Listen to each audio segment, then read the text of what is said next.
천안TV 초대석, 이번 시간에는 윤석열 정부의 초대 농림축산식품부 장관을 지낸 정황근 전 장관을 모셔봤습니다. 특히 정황근 전 장관은 4월 10일에 있을 총선에 도전장을 내고 또 시민들을 만나고 있는데요. 이에 대한 자세한 이야기 들어보도록 하겠습니다. 안녕하세요. 네, 안녕하세요. 네, 반갑습니다.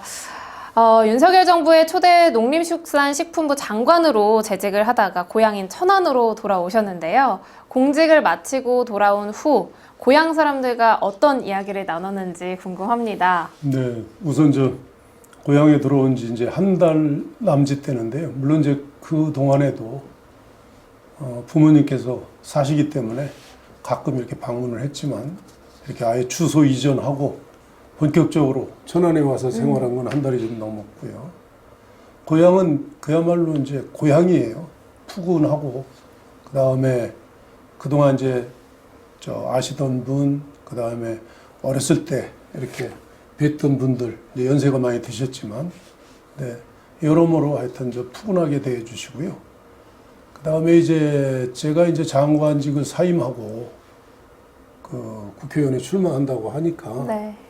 지역 관련해서 여러 가지 말씀을 해주시는데, 뭐 대표적인 거는 그동안 장관직 수행하느라고 여러모로 애는 썼지만 이제는 지역 발전을 위해서 좀 노력을 해라, 그런 말씀을 많이 주시고, 그 다음에 이제 저는 고향이 성안이잖아요. 네. 성안의 최고의 현안은 역시 이제 종축장에 이제 대기업을 유치해서 첨단 지금 모빌리티 국가 산단을 만드는 걸로 발표가 되어 있는데, 그와 관련된 거, 그 다음에 이제 천안이 이제 급격히 이게 인구가 많이 늘고 팽창이 되면서 특히 서북구 지역은 북부 4개 읍면은 이제 농촌 지역하고 이렇게 연계가 되어 있는데, 이 시내 쪽은 워낙 급성장하면서 여러 가지 또 문제도 유발이 되고 있어요. 대표적인 게 교통체증이라든가, 그 다음에 사람들이 지금 70만, 인구가 시민들이 지금 70만 가까이 되는데, 그분들이 문화생활 즐기고 여가를 즐길 수 있는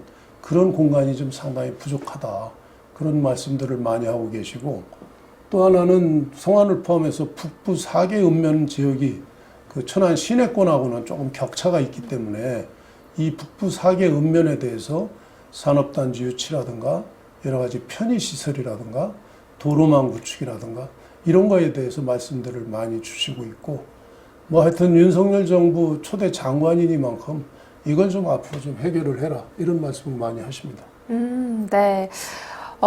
정계에 본격적으로 진출하겠다는 생각은 또 어떻게 하게 되셨는지도 궁금하거든요. 네, 제가 이제 38년 동안 공직에 있었지만 특히 윤석열 정부 출범하면서 1년 8개월 동안 네. 지금 농림축산식품부 장관을 지냈는데, 그 국회에서 이제 본회의라든가 예결회의 같은 데에서, 그건 물론 이제 국무위원 자격으로 참석을 하는 거죠.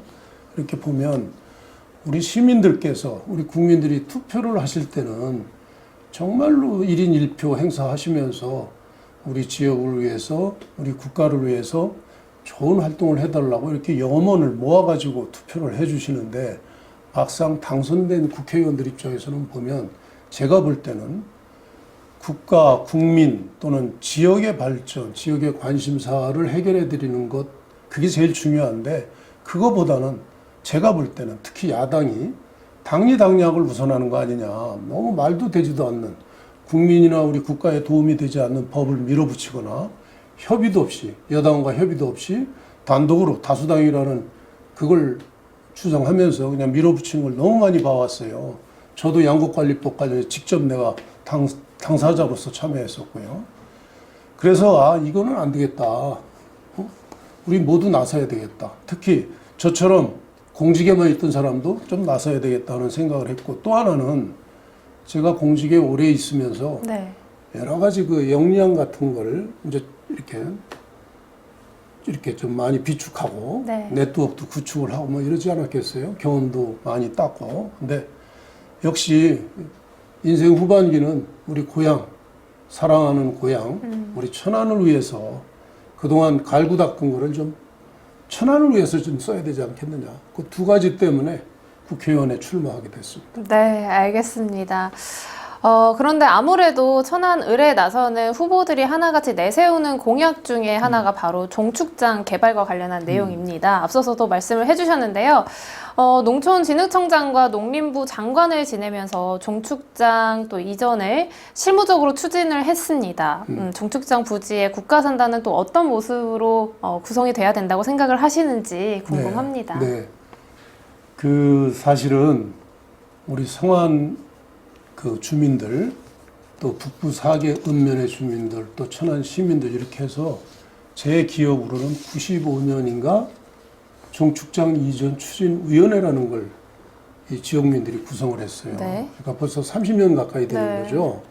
그래서 거기 이제 그 뭐 이렇게 실명을 말씀드려도 될지 모르겠는데 위원장 맡고 계신 정재택 위원장님 그분을 포함을 해서 많은 분들이 정말 외를 많이 썼어요. 그래서 지금 이제 국가산단으로 결정이 돼 있습니다만 저는 1등 공신은 우리 그분들이다 이렇게 생각을 하고 저를 포함해서 뭐 도청이라든가 시 이제 뭐 천안시라든가 관공서에서는 옆에서 좀 돕는 역할을 한 거죠.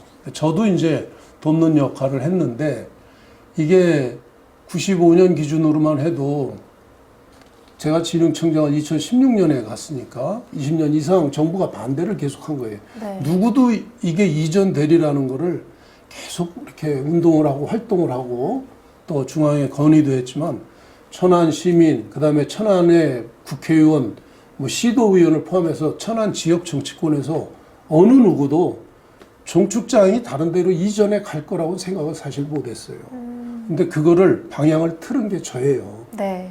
왜냐하면 제가 이제 박근혜 정부의 농식품 비서관을 했는데 그때 구제역하고 제 기억에 구제역하고 AI가 이렇게 많이 이제 발생을 해가지고 이 종축장 지역까지 여기는 종축을 보존하는데요. 굉장히 좋은 유전자를 보존하는데 국가 예산도 많이 들어가고 시간도 많이 걸리는 거거든요. 근데 주변에 도로도 많이 나고 아파트도 생기고 이러면서 종축으로서 보존하기가 굉장히 위험한 지역이 된 거예요. 네. 그래서 비서관 때부터 저는 이걸 이전해야 된다 이렇게 생각을 했던 사람인데 막상 이제 진흥청장으로 가니까 진흥청장이 그 종축장 부지의 최고 책임자거든요. 네. 그 당시에.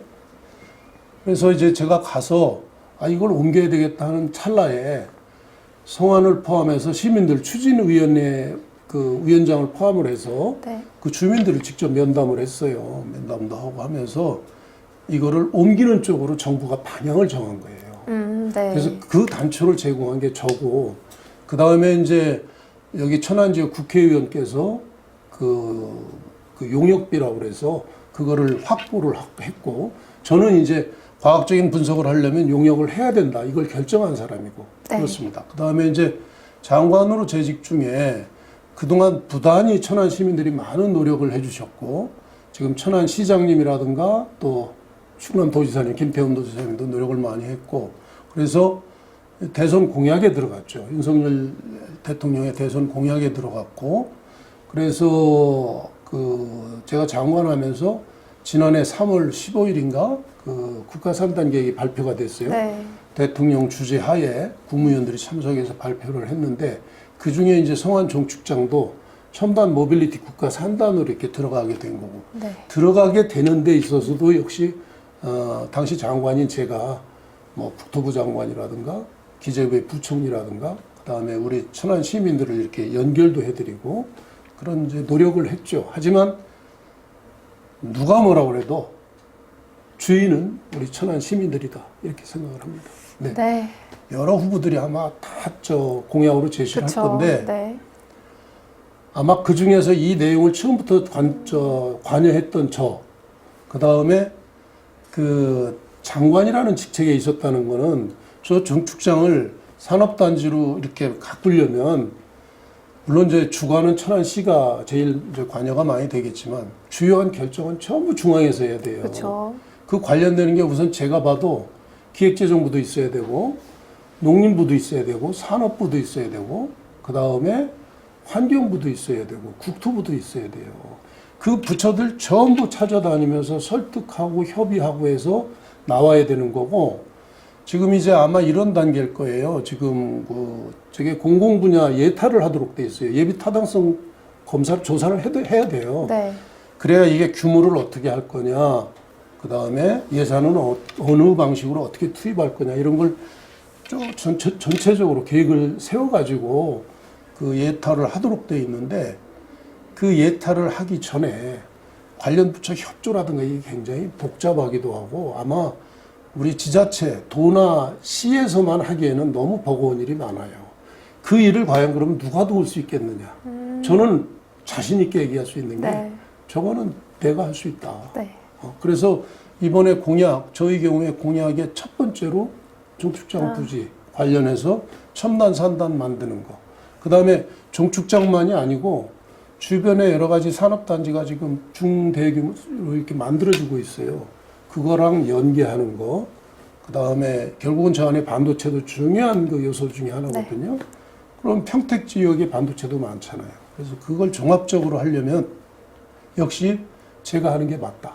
이렇게 생각을 합니다. 네, 알겠습니다. 천안을 지역구는 신시가지인 불당동, 백석동에 인구가 집중되어 있는데요. 반면에 북부 4개 읍면에는 발전이 좀 더딘 게 사실입니다. 이에 대한 보관을 좀 갖고 있는지 궁금해요. 네.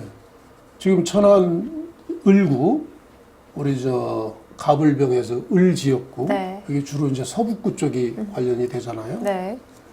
면적은 북부 4개 읍면이 대부분이고 면적은 이제 천안시 쪽은 좁죠. 네. 근데 인구는 거기에 70%가 있고 북부 4개 읍면에는 약 30% 주민이 거주를 하시는데 이게 우선 이제 지역 간의 격차가 있죠. 이 소지역, 지역 네. 안에서도 하나는 거의 도시 지역이고 하나는 농촌을 이렇게 포함하고 있는 지역이기 때문에 여러 가지 도로망이라든가 문화시설이라든가 편의시설 이런 게 상당히 이렇게 좀 격차가 있어요. 네. 그래서 근데 그거는 뭘 한 가지를 가지고 이렇게 하겠다 이것보다는 앞에 말씀드린 종축장을 첨단 산업단지화 하면서 그 배후 도시도 만들고 뭐 이래야 되거든요. 도로망도 네네. 구축하고 그거와 연계해서 우선 산업단지를 확실하게 북부 4개 읍면 쪽에 만들고 네. 그 다음에 관련해서 외곽도로를 포함해서 도로망을 만들게 되면 이 천안 내부에 있는 시민들뿐만 아니고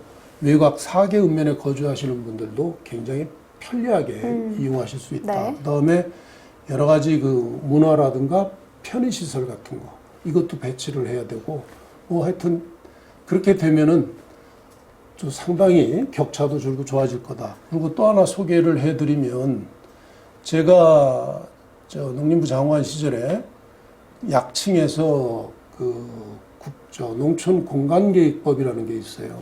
정식 명칭은 농촌 공간 재구조화 및 정비에 관한 법인가 이렇게 상당히 긴데 그게 뭐냐면 농촌이 지금 문제가 난개발되고 있거든요. 네. 근데 도시 지역 같은 경우는 상업 지역, 주거 지역 그렇게 딱딱 정해져 있잖아요. 용도지구가.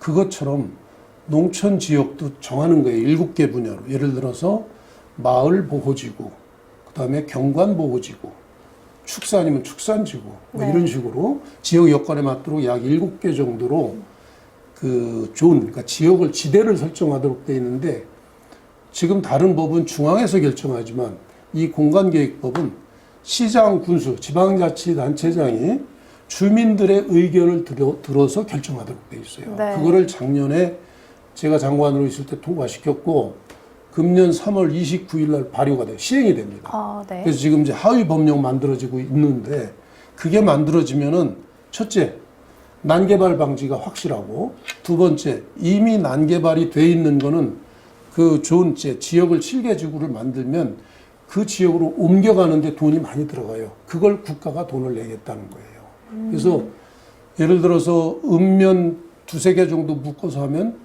지금 저희 생각엔 국고가 약 400억 정도 투입되는 대규모 프로젝트인데 그걸 천안 지역에 우선적으로 하겠다는 거예요. 그렇게 되면 천안 북부 4개 읍면 지역 난개발 그거 앞으로 막는 건 당연하고 기존에 보면 상당히 난개발되어 있는 게 많아요. 축사나 공장 이런 게. 그래서 그거를 체계적으로 개발하면 그렇게 정비하면 전체적으로 우리 천안 시민들 네. 삶의 질도 올라가고 경관도 깨끗해지고 그래서 그걸 아주 중점적으로 추진하겠습니다. 네, 천안 시민들이 굉장히 반가워할 소식인 것 같은데요. 그렇다면 천안 시민들에게 PR할 수 있는 시간을 드리도록 하겠습니다. 네. 끝으로 또 하고 싶으신 말씀 있으시면 네, 해주시죠. 네. 뭐 잘 아시는 것처럼 국회의원은, 지역구 국회의원은 두 가지를 합니다.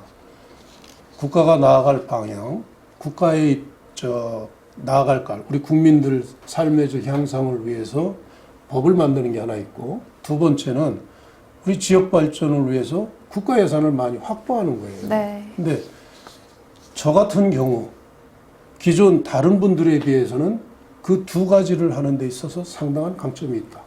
누가 봐도 강점이 있고 저 자신 있고, 대한민국 사회에서 부처 간의 네트워크, 또 인적 네트워크, 이걸 잘 활용하면 지역 발전하는 데 굉장히 도움을 받을 수 있어요. 그래서 그게 자신 있다는 거고, 또 하나는 제가 정치는 이제 완전한 신인이죠. 초짜죠, 그야말로. 네. 신인이지만 공직에 오랫동안 사무관부터 장관까지 한 사람이고, 그러면서 질타받을 행위를 한 적이 없습니다. 사실은 굉장히 깨끗하게 살아왔고 공정하게 살아왔고, 그래서 그 바탕 위에서 제가 국회의원이 되면 역시 그와 같은, 그 다음에 또 하나는 제가 강점이라고 할 수 있는 거는, 뭐 농식품부기 때문에 그럴 수도 있었겠지만 저는 기본적으로 38년 근무하면서 현장을 굉장히 중시했어요. 네. 구석구석 현장을 많이 다녔고, 그래서 제가 출판기념회 때 책자명도 소통과 혁신의 길이었어요. 그래서 소통과 혁신이라는 걸 제 좌우명으로 살아왔기 때문에 역시 국회의원도 똑같은 일을 할 수 있다. 그런 정신을 가지면, 그러면 제가 하여튼 뭐 작게는 우리 천안 발전이지만 크게는 우리 국가 발전을 위해서 기여를 할 수 있다. 그래서 우리 천안 시민들께서 저에게 기회를 좀 주시면 2배, 3배 더 열심히 노력하겠다는 말씀을 드리고요. 또 하나는 마지막으로 새해 복 많이 받으시기 바랍니다. 가정에 늘 좋은 일만 있고요. 특히 건강하시기 바랍니다. 감사합니다. 네, 알겠습니다. 오늘 말씀 잘 들었습니다. 앞으로도 많은 시민들과 소통하는 후보님이 되시길 바라면서요. 오늘 말씀은 여기까지 듣도록 하겠습니다. 감사합니다. 네, 감사합니다. 든든한 시민의 힘, 새롭게 도약하는 천안시 의회라는 의정 목표로 출발한 제9대 천안시 의회. 천안시민의 의한, 천안시민을 위한 대의기관으로서 힘차게 달려온 1년. 앞으로도 시민과 함께하며 지역 발전에 힘쓰는 천안시 의회가 되겠습니다.